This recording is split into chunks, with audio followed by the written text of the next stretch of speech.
సోసేకి అక్కిరవ్వ మాదిరి ఉంటాడే నా సామే.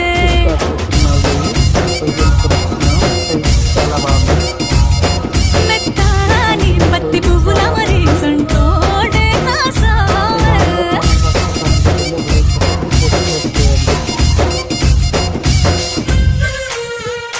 మా ఊర్లో ఈ పొయ్యి ఇలా పెట్టి ఫస్ట్ పాలు పొంగిస్తున్నాను, తర్వాత వంట చేస్తున్నాను.